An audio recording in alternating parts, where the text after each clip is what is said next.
Hello and welcome to CoreTV News at 4. I am Omotayo Alo. President Muhammad Buhari is mourned the passing away of Chief Mrs. Anna Didiolu Awolowo. The president said on behalf of the federal government and people of Nigeria, he extends a sincere commiseration to the children, grandchildren and great-grandchildren of the jewel of inestimable value and the death of their famed matriarch just a few weeks before her 100th birthday.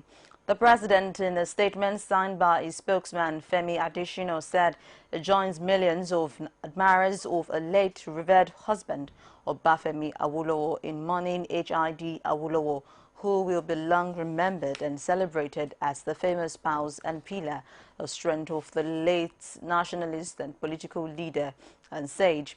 The president, who also prayed for the repose of a soul, added that God will comfort the Awolowo family, relatives, friends, associates and admirers and grant them the fortitude to bear her loss.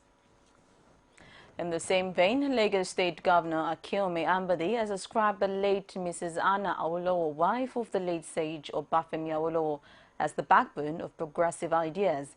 In a statement by his Chief Press Secretary, Abib Aruna, the governor eulogized the deceased, describing her as the matriarch of the Awolowo family and a well-respected dynasty in the history of Nigeria. The governor prayed for the peaceful repose of her soul, urging her family to draw strength from the legacies she stood for while she was alive. The Shekiris in Delta State have formally announced the passage of Ogiame Atuashe II, the Olu of Warri.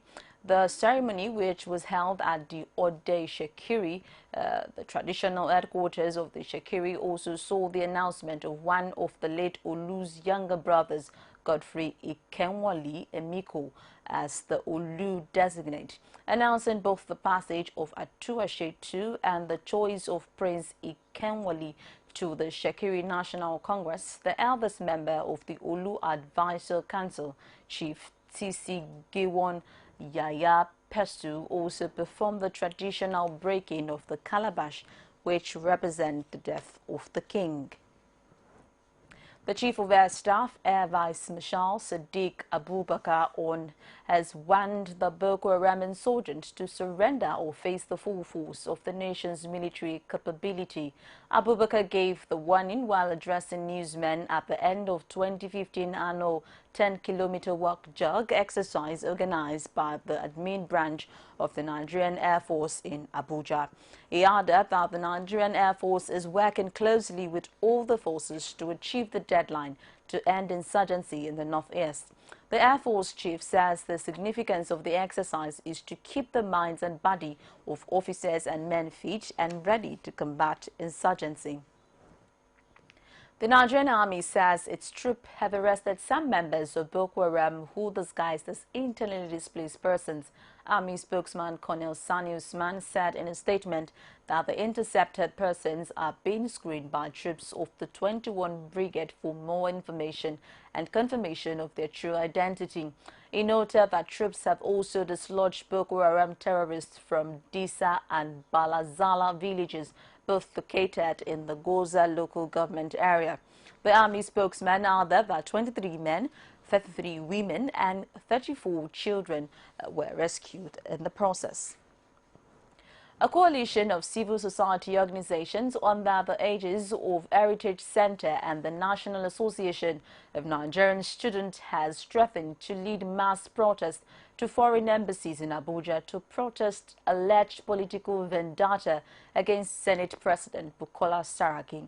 Addressing journalists on Saturday in Abuja, the Director General of HC, Kached Ononuju, and NAN's President Tijani Usman said the order of Saraki's arrest by the Code of Conduct Tribunal as a witch hunt against the Senate President by political cabals. They cited the action by the Senate to appoint its own leadership as the reason for the activists enjoined the Chief Justice of Nigeria to protect the integrity of the court by ensuring that injunctions are respected. It's more than 100 days after the 8th National Assembly was inaugurated by President Muhammad Buhari, but Nigerians appear not satisfied with the level of work put in so far by the legislators. Some residents of the Federal Capital Territory who spoke with CoreTV News say the incessant and prolonged recess by the elected representatives is no longer acceptable. The CIA has more. After the official opening of the 8th National Assembly on June 8th this year, it had been expected that federal lawmakers would have had at least 90 days of plenary among other activities before the year runs out. Surprisingly, this has not been the case, and the reason, according to these Abuja residents, is not far-fetched. They believe that too much time has been spent on frivolities like settling political squabbles and personal interests. They should get down to work and partner with the president on his change agendas to make sure that we rebuild this economy. Because Nigerians are so much in a hurry to see real change. They have not done enough, really. There is also the issue of recess, which many Nigerians do not seem to understand. The frequent recessment of National Assembly it cannot be embraced by the populace, because we voted them for them to go and represent us and to work for us, and they seek for our vote before they were given this vote. So I think they should step up in making sure that they work up, they meet up with what is expected of them. But the Director General, National Institute of Legislative Studies, explains that the lawmakers are by law entitled to such holidays. The legislature always goes on recess in July and come back end of September or October. That is the permanent feature of the calendar of National Assembly. And I also know that they've even cut the number of weeks for this particular long back by 2 weeks, because they were not able to sit consistently from the June 6th to the July that they went on vacation.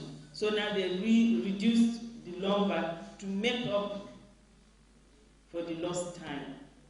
In the end, all that these residents and indeed Nigerians expect from the legislators in the 8th National Assembly and other government officials is maximum productivity and accountability. These, in their view, will go a long way in boosting the policies and reform agenda of the new administration. Basiaye, CoreTV News, Abuja. The All Progressives Congress has advised the people of Osun State to brace up for austerity measures, which became the only way out of the economic crisis the state is facing. The Director of Publicity Research and Strategy of the APC in Osun State, Kunle Oyatomi, gave this advice in a statement made available to newsmen in Osogbo, congratulating the labor unions and state government for finally resolving the salary impasse. The APC says the economic crisis in the country is a consequence of the alleged misrule of People's Democratic Party-led federal government. The ruling party blamed the PDP for the criticisms which have trailed the inability of the state to pay its workers for many months, saying the opposition party orchestrated the attacks against the government to discredit it. But the opposition party has said they will not stop criticizing the alleged maladministration of Governor Rauf Aregbesol's administration. The Director of Media, Publicity and Strategy of the PDP in Osun State, Diran Odeyemi, has said the criticisms against Aregbesola is more severe than in other states because the governor is the only one involved in reckless spending with impunity. The PDP added that the ruling party's advice is a confirmation that Aregbesola is planning to retrench workers and to impose heavy taxes on the people. We take a break now and we'll be back with more. Stay with us. Is it crazy or autocracy? Or what type of crazy is that? Except crazy. News making the headlines. Black Maria is to carry criminals, child looters, that are in government today. Sometimes it gets confrontational. Slap you in the face. Excuse me, don't put words into my mouth. Whatever it is that will bring our military to the Supreme. I said to hell On with it. Core Digest, I want to know why I should be believing them. every weekday, we bring all of these together and take them to the court of public opinion. Everybody has a right in Nigeria. Where you are the judge.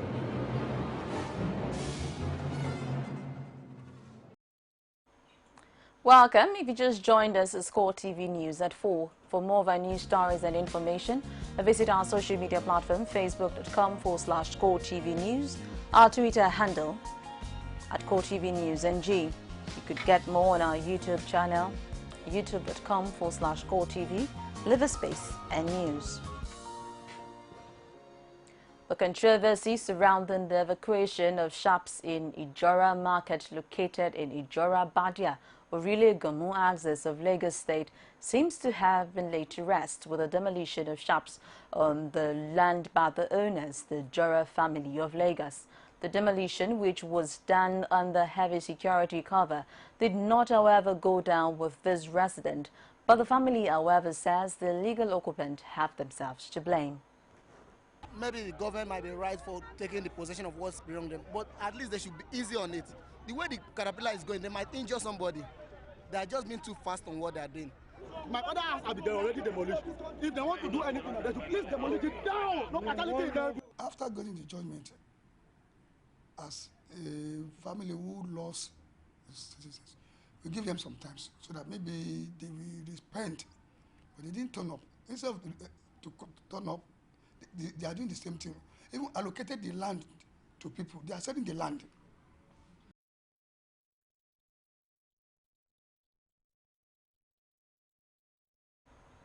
The enforcement of the Lagos traffic rules has again been brought to the fore as residents of Lagos have expressed their displeasure over the non-enforcement of the laws with the continued illegal parking of trucks and trailers in the highway.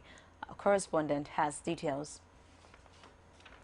The illegal parking of trailers and trucks on major highways in Lagos State has remained a source of concern to motorists and residents in the state. They have consistently blamed the Lagos State government for the non-enforcement of the Lagos traffic laws, which they say puts the lives of residents at risk. Any motor, 5,000, they will collect them. If you can't, one manager, they say you get motor, they get 10 motor for getting. They go bring 50,000 with that airport and our members. They collect them. This problem, even the company when you sell 100 tickets, after finishing, just go and sell another person again. Some of the LASMA officials, led by the general manager of the agency, Bashir Buraima, demonstrated the seriousness of the agency by using traffic offenders as scapegoat. The occupant has said that we should hold them responsible for the atrocity the driver has committed. I don't know how they are going to explain that, but we have business with the driver who is a professional and decided to violate the law by driving inside the BRT lane. All vehicles, no discrimination, we will enforce, we will not impound. Once we have the particulars of the vehicle, we have mechanisms in the office to track down those vehicles. For vehicles registered in Lagos, very easy in our system. For those outside Lagos, so long as they are in auto-reg platform, we'll get them. For those outside auto-reg platform, we are in collaboration with other sister states in the Federation. We will track them down. From all indications, the new traffic law in Lagos State is expected to make an impact on road safety, standard of driving, in addition to general well-being of motorists in the state. But reservations remain among road users. The Delta State Police Command has confirmed the rescue of a 75-year-old grandmother, Oga Raya Macaulay, who was kidnapped in a farm. She was kidnapped in Eziono village of Ukwane local government area of the state by suspected hoodlums. The command spokesperson, Christina Kalu, made this disclosure in a statement made available to newsmen in Asaba. According to the statement, the old woman regained her freedom after a police patrol team intercepted the kidnapper's vehicle along the Kwali Ogwashi Uku road. It added that on interrogation, the old woman informed the policemen that she was kidnapped by the hoodlums while working in a farm. The statement also disclosed that some of the items recovered from the fleeing kidnappers included one locally made gun, 3 live cartridges, some fetish charms, and the said M-Benz registration number DW357PHC. It stated further that preliminary inquiry conducted by the police revealed that the said vehicle was snatched from one Christopher Obuakowu by the suspect along Ogume Road. The rescued victim, according to the statement, had since rejoined her family, while the police intensify efforts to track down the fleeing suspect. Despite the agreement signed by labor unions and the Osun State government on the payment of outstanding salary arrears and deductions owed, the health sector may be looming for a showdown. This is because medical doctors say the MOU signed by the NLC did not capture the issues relating to their unions. The unions have, however, issued an ultimatum to commence a strike if government does not recall a negotiation to meet their demands. Rashid has more. After the resolution reached by the labor leaders and the Osun State government over old salaries, it is expected that all is well. But the leadership of the Osun State Association of Medical and Dental Officers and the resident doctors from Lautech Teaching Hospital Oshogbo seem not to be on the same page with the agreement. They say they were not a part of the negotiation and issues relating to the non-implementation of the federal government circular on adjustment comments, which is the salary scale for doctors, and was not captured in the agreement, and that there is still evidence of arbitrary cuts in the doctors' pay. We are not party to the decision of NSC and cannot be bound by this memorandum of understanding they signed with the government. That the government should pay all our outstanding salaries, union and cooperative deductions, leave bonuses, and remit the backlog of contributory pensions deductions to the relevant pension fund administrator on or before 24 hours of Sunday, 27th of September 2015. The issue of unpaid salaries and members' welfare has caused both physical and psychological torture to members. The point I just raised is not unconnected with the continuous non-implementation of the federal government circular on adjusted commerce, despite implementation of federal government circular on taxation on the state. But the spokesperson for the government says all union leaders were represented at the signing of the memorandum of understanding. If they want anything done, they should wait. Thank God the way things are going now. Labor issue will become what each state will have to be handling the way it knows it can do it better. Because the way things are going now, the federal government should hands up and allow each state to negotiate according to their capability. The lecturers in the state-owned tertiary institutions also say they cannot call off the ongoing 8-month strike until the government accents to its demand. One of them is the issue of a contributory pension. We are tired of the way it is being administered by the government. And our position on that is that the government could re-engineer by suspending the contributory pension. Let us go back to the old defined pension scheme. We have done our own part by going to them, trying to facilitate the meeting at one time or the other, but the government has not been reciprocating. So we are waiting for the time government will be ready for us for the negotiation. In the midst of this crisis, the students who are the worst hit appeal for peace. What is in their mind is that touches the issue of ongoing strike that is affecting the majority entire Nigerian students across the state of Osun. And we are appealing to the state government to have a formidable agreement with the Kawasu, ASUP, and the Kasosty of the state of Osun. The medical doctors have issued a strike ultimatum to commence on Monday, the 21st of September, and the lecturers have also vowed not to call off the 8-month strike. The most affected person by these actions can only continue to hope and pray that an amicable resolution is reached soon. Rashid, CoreTV News, Oshogbo. As the world marks the International Coastal Cleanup Day, tourism and environment-loving Nigerians have come together under the umbrella of Beach Samaritans to help clean up a popular beach in the Lagos metropolis. Correspondent Precious Kingston joined the exercise and filed in this report presented from our studios. Cleanup is a necessary exercise, especially in this part of the world, where indiscriminate dumping of refuse is the order of the day. But it takes extra effort to move from cleaning houses, offices, and our surroundings to cleaning the coastal areas. For these Nigerians, it's indeed an act worthy of their time. One of the organizers of the Beach Samaritans, Shola Olabutu, says it's essential that the nation continues to have a clean and conducive coastline to promote tourism. Okay, the idea came about 2 years ago when my co-founder, Belu Awufeso, who happens to be a tourism and travel practitioner, decided that we should, bring people to the beaches. And we found out that the beaches were dirty. And we did a survey, we went around a few beaches. And we decided that they just need to be clean. Now this cleanup we're doing, we're marking the Clean Up the World weekend. We started yesterday and ends tomorrow. So Loma will actually be coming to clean up the trash tomorrow. Recyclers will clean up the trash, pick up the stuff today. And then tomorrow, the rest will be done. We're also marking the International Coastal Cleanup Day.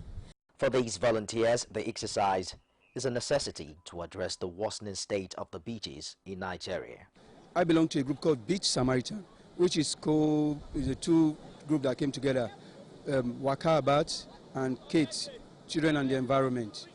And I got involved with them and I've been working with them. The whole idea, obviously, once again, is to make our beach attractive for commercial purposes and for relaxation purposes. You can see most of our beaches are very dirty. And we don't just go around cleaning beaches. There must be public beach. That's what we clean. We want to volunteer our time, our energy towards the cleanup of this beach. We are really excited by the work that Auntie Shola and Kwelu are doing in volunteering to clean up our coastal areas, our beaches, which is quite a noble effort. We want to identify with them, want to render our services, and today is also World Coastal Cleanup Day, International Coastal Cleanup Day. So we want to be part of it because we believe in a clean environment. The exercise has also been used as a platform to raise the next generation of Nigerians to cultivate the habit of cleanliness, which they say is next to godliness. We'll be back with more after this break. Stay with us. You can now watch CoreTV News live from anywhere in the world on our website, www.coretvnews.com. Click on Live TV on our website and watch us live. And welcome to CoreTV Primetime Days. To follow us on Twitter, click on Twitter icon on our website. On Facebook, click on the Facebook and YouTube to see all our previous news production. You can also watch us live on YouTube. Click CoreTV, leave a space, then News. CoreTV News, a 24-hour news station.